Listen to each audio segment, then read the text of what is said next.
जी है, उनके सत सत नमन करता हूँ, महापुरुषों के चरणों में नमन करता हूँ। ज्यादा समय तो नहीं लूंगा क्योंकि डॉक्टर साहब ने अपने फील्ड की बात आपके बीच में रखी और वाकई में अविस्मरणीय बात आपके बीच में रखी।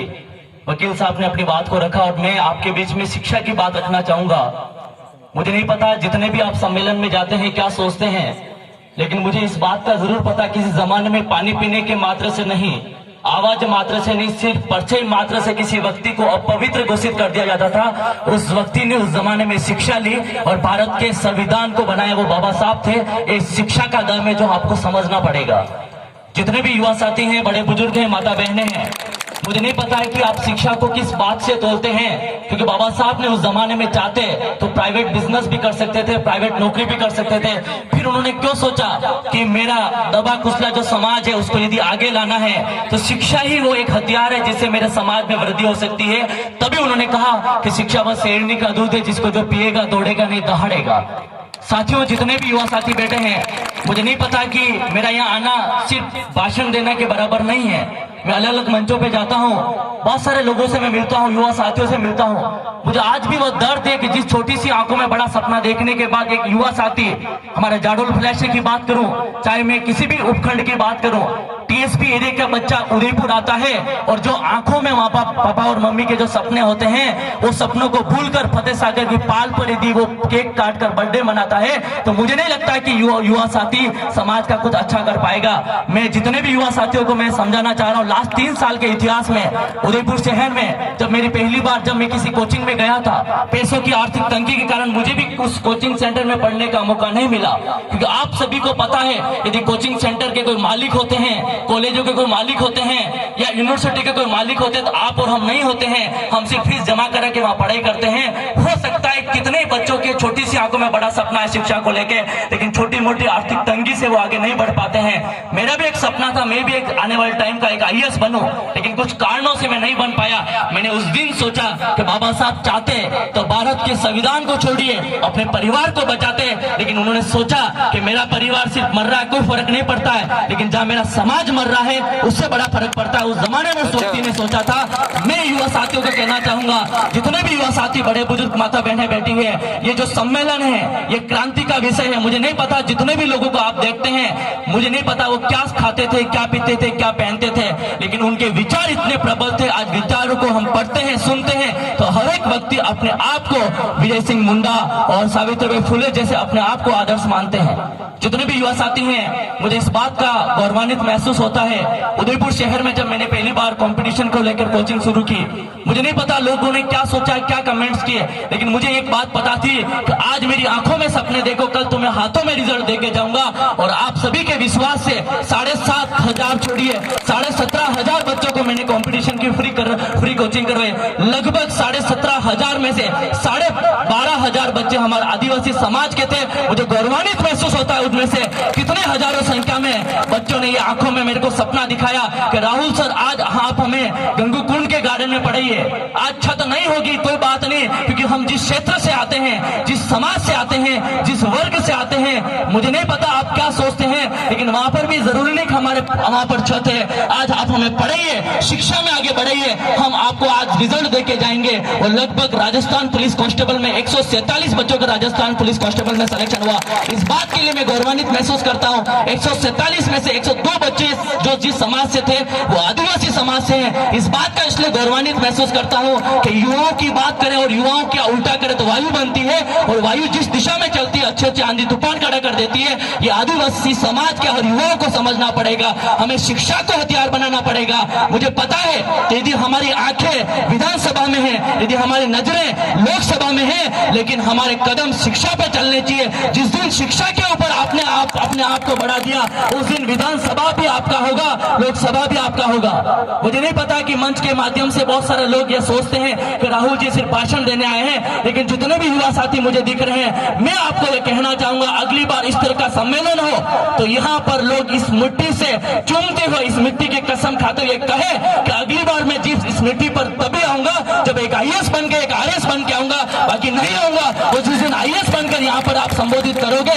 हर एक युवा, जब चाहे किसी भी एरिया का हो, चाहे कोई भी परिस्थिति हो, चाहे घर वाले पढ़ा रहे या नहीं पढ़ा रहे, लेकिन आदिवासी आदिवासी समाज का हर बच्चा यदि गांव से निकलकर आईएएस बनने का सपना देखेगा और जिस पीढ़ी पर जाने के बाद वहां पर कलम के ताकत से आदिवासी समाज के युवाओं का भला करेगा, वो आप सोच से परे हो। हर युवाओं को मैं कहना चाहूंगा, क्योंकि इससे पहले डॉक्टर साहब ने बहुत अच्छी बात कही, हमारे युवाओं का जोश तो है। हम जब सुबह उठते हैं, अखबार पढ़ते हैं, दो तरह की खबरें पढ़ते हैं युवा की।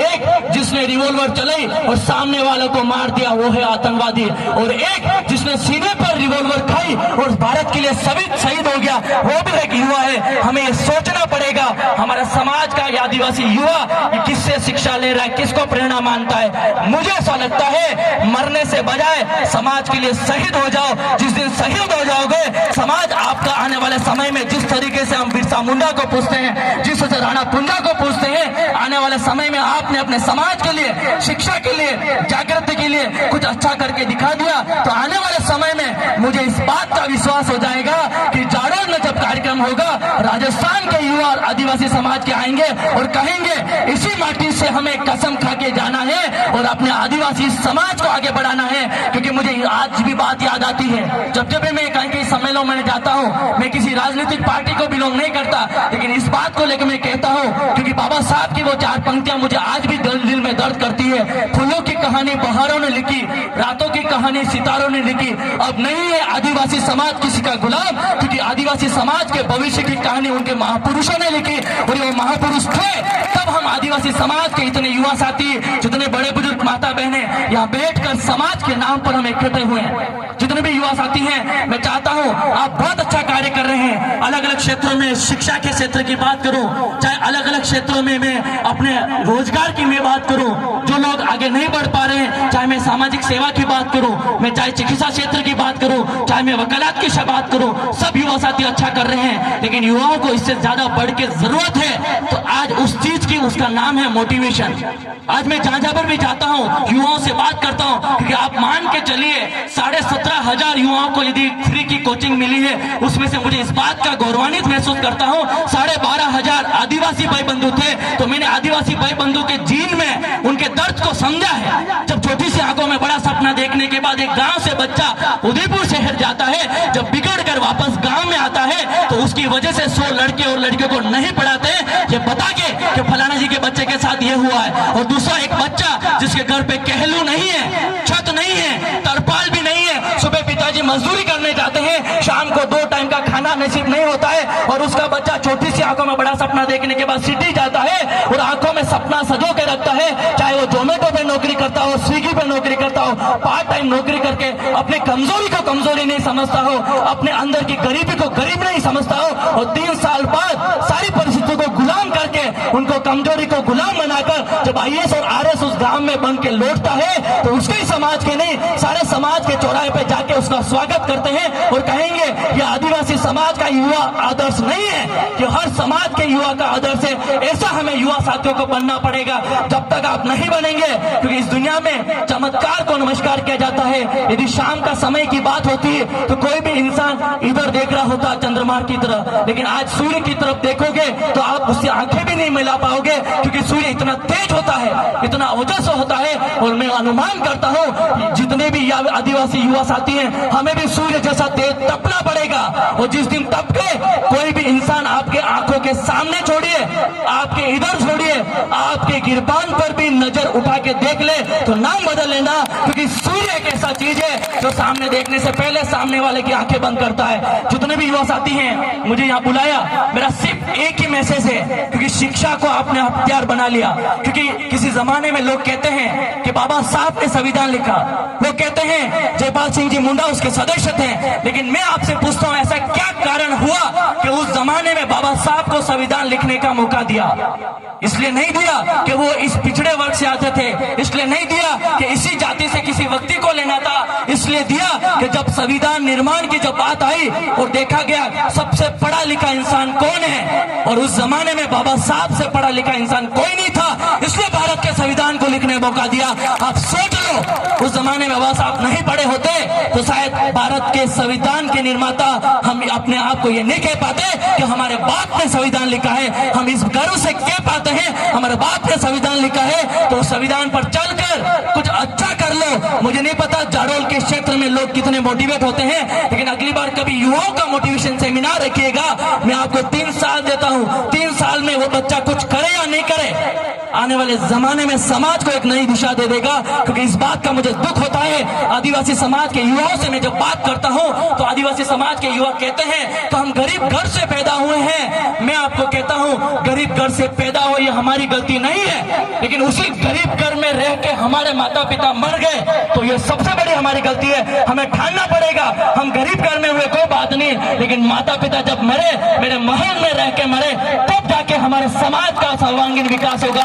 मुझे ठानना पड़ेगा, क्योंकि आज ये सम्मेलन जो इन साथियों ने, डॉक्टर साहब और सारे साथियों ने कराया, आयोजित टीम का नाम मैं नहीं जानता जो जिन्होंने कराया, लेकिन एक उनके मन में भाव थे कि समाज को किसी तरीके से समाज को इकट्ठा किया जाए और समाज के अंदर डेवलपमेंट किया जाए। दिनेश जी भाई साहब ने जोर दिया कि शिक्षा के आगे बढ़ाया जाए, वकील साहब ने जोर दिया इस तरह की कोई भ्रांतियां आए तो उनसे संपर्क किया जाए। लेकिन मैं चाहता हूं एक युवा ये ठान ले कि मैं मेरे घर से शुरुआत करूंगा और वो शिक्षा के बल पे करूंगा। जिस दिन शिक्षा के बल पे कर लिया, जिस तरह से बाबा साहब ने अपने संविधान को लिखा है शिक्षा के मार्फत, आप अपने खुद के भाव को लिख दोगे, समाज के इतिहास को लिख देंगे। थैंक यू सो मच, आप सभी ने मुझे यहाँ बुलाया, माता बहने बड़े बुजुर्ग ने मेरी बात सुनी। लेकिन युवा साथियों को एक ही बात कहूंगा, उदयपुर आए, चिकित्सा से रिलेटेड कोई काम है तो डॉक्टर दिनेश जी भाई साहब के पास जाएं, वकालत से संबंधित कोई काम है तो PR साली साहब के पास जाएं, लेकिन शिक्षा के संबंधित कुछ गाइडलाइन चाहिए तो निशुल्क कोचिंग आपके द्वारा खड़ा है। आप अपने आंखों के सपने लेके भेजिए अपने बच्चों के साथ, आप अपने बच्चों को सिर्फ एक ड्रेस लेके भेजिए, कोई फर्क नहीं पड़ता। लेकिन 3 साल बाद जब बच्चे को हम कुछ बनाकर भेजेंगे, जब चौराहे पे जाके आप स्वागत करोगे, तब सबसे बड़ा फर्क पड़ेगा। इन्हीं शुभ आशीष के साथ आप सभी के आशीर्वाद की उम्मीद करता हूँ। अगली बार जब भी उदयपुर आए, कोई बच्चा सिर्फ पैसों की वजह से यदि पढ़ाई छोड़ता है, कोई बच्चा पैसों की वजह से कोचिंग नहीं कर पाता है, मैं ये नहीं कहता कि मेरे द्वारा या हमारे द्वारा चले गई मुहिम बहुत बड़ी है, लेकिन इतना मैं कह सकता हूँ वो IAS बनने आएगा तो शुरुआत भले हम कांस्टेबल से कराएंगे, लेकिन कांस्टेबल बना के दिखाएंगे, ये मैं आपसे वादा कर सकता हूँ। बहुत बहुत धन्यवाद आप सभी ने, आपने मेरे को मौका दिया। थैंक यू सो मच आप सभी का। जय भीम।